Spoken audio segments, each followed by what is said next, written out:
Quand je danse, je me sens claire. Je sens que mon esprit est plein et bien. C'est comme si tous les sons s'en allent, puis la seule chose qui reste, c'est moi puis le heartbeat of Mother Earth, qui est le drum. J'ai commencé à danser à l'âge de 12 ans. C'est ma tante qui m'a apporté dans le cercle de danse pendant une journée des personnes autochtones. Et depuis cette journée-là, j'ai tombé en amour avec la danse. Le Fancy Shawl, c'est la danse du papillon. C'est une danse très cardio qui a été faite par les femmes. Je danse le style plus contemporain. Je danse aussi le style qui s'appelle Old Style Fancy. Les pas de Old Style Fancy, je me suis toujours fait apprendre que ce que tu fais avec ta jambe droite, tu le fais avec ta jambe gauche. Fait que tu vas faire une série de pas, tu vas les refaire avec l'autre jambe pour les mimiquer. C'est une manière d'honorer les styles qui ont venu avant nous.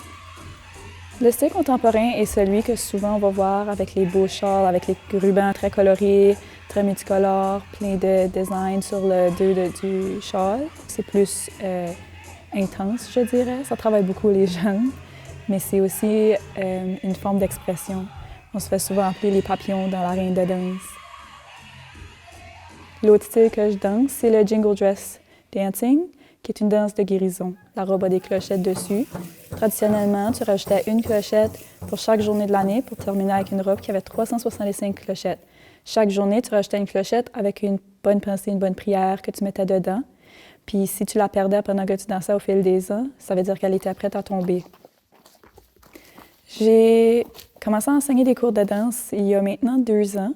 J'enseigne à tous ceux qui veulent parce que je veux le rapporter sur ma communauté. Tout le monde peut apprendre, mais le changement commence surtout avec les enfants. Parce que les autres, tu vas leur donner cette passion-là, puis ils vont grandir avec, puis ils vont vouloir l'enseigner à d'autres enfants, à leurs amis ou à leur famille. Ils vont montrer cette fierté-là à plein d'autres mondes. Parce que quand moi j'ai commencé, j'ai réalisé que ça, c'était une manière que moi je pouvais être fière de ma culture, de ma communauté, de mon héritage. C'était en dansant, puis c'était ma forme d'expression préférée.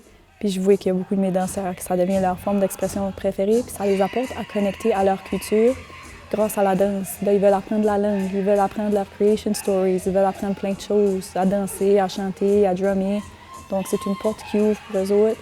C'est une manière de les reconnecter avec qui ils sont, puis de reprendre ce qu'on a perdu.